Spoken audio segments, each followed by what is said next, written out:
And then for the Feature Photography Award, we have Rena Effendi with us with her story for the Wall Street Journal. He lost a daughter to Islamic State. Can he save his grandchildren? This is a truly remarkable story, and I won't give anything away. I'll let Rena tell us about the story itself.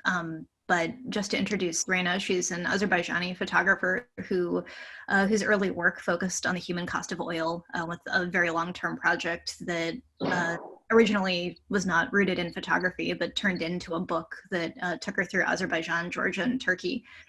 She works routinely for National Geographic and the New Yorker and the New York Times and Time, and in this case, the Wall Street Journal. And the jurors' remarks on this particular body of work, where the jury was moved by Rena Effendi's thoughtful approach in telling the complex and personal story of Patricio Galvez, a Swedish citizen of Chilean descent who traveled to Syria to retrieve his 7 grandchildren. His mother joined the Islamic State and died as a result. Rena's photographs brought to life the statistics of thousands of children left behind as a result of war and the fraught nature of international response to the crisis. Her images made an impact on perceptions of the conflict through emotive, beautiful, and lyrical photographs of Patricio's journey to reunite with his grandchildren, galvanizing public discourse and offering a personal perspective on the cost of war. Let me go back to sharing.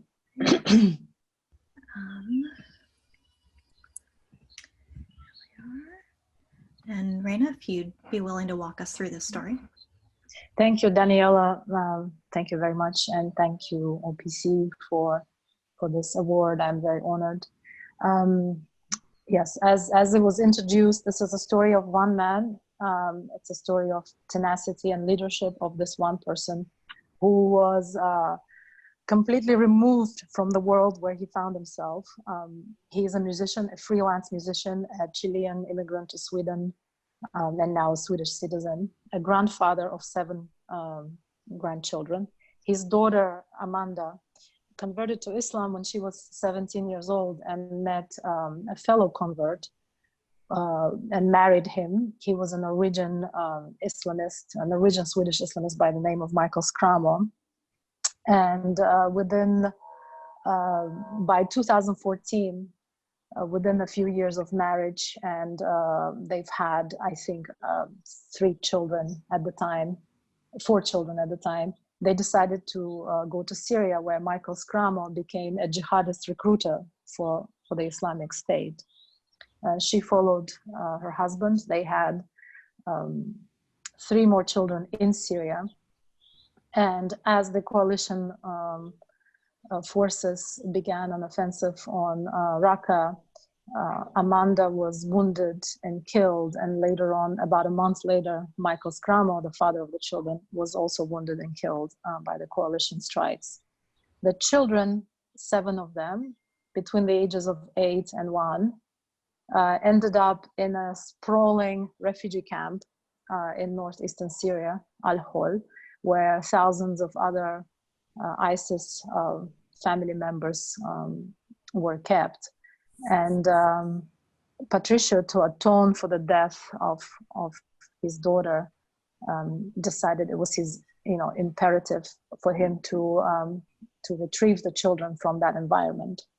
So he packed a bag. It was absolutely incredible. When I first met him, he opened a suitcase and I realized that none of the clothes inside the suitcase were for him. They were all for children.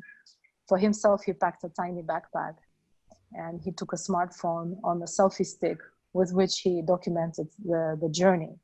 He had no knowledge of sort of the local politics. He had no knowledge of Arabic language. He didn't understand.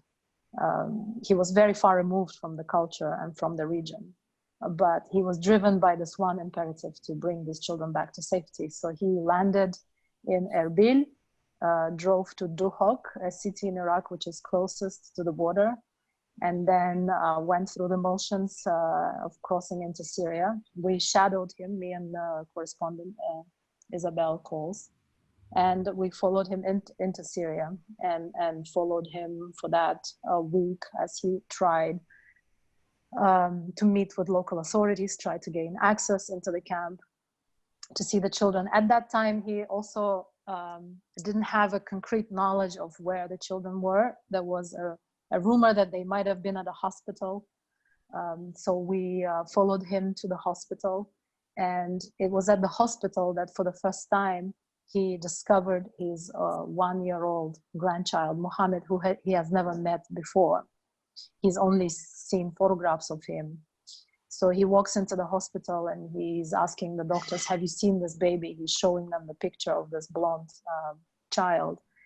And he was finally directed to the floor where there was a row of cribs of children. And Mohammed was there. He identified him by a whiff of blonde hair. He picked him up, blonde hair. He picked him up and cradled him, as you can see in this picture. He was severely malnourished, almost motionless. He didn't respond. And in that moment, he held him for 10, 15 minutes and talked to him in Swedish and sang him a lullaby and told him that he's going to take him back home. There was a moment where the child grabbed his necklace and he made an eye contact with Patricia. It was a very emotional moment where everyone around sort of stood and had sort of seas of emotions coming through them. So it was a very difficult journey because of the reality, the political reality of the region. The forces that control the camp are the Kurdish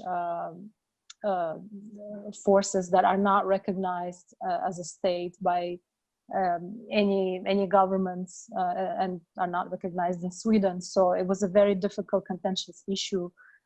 And it was very difficult for Patricio to convince his government to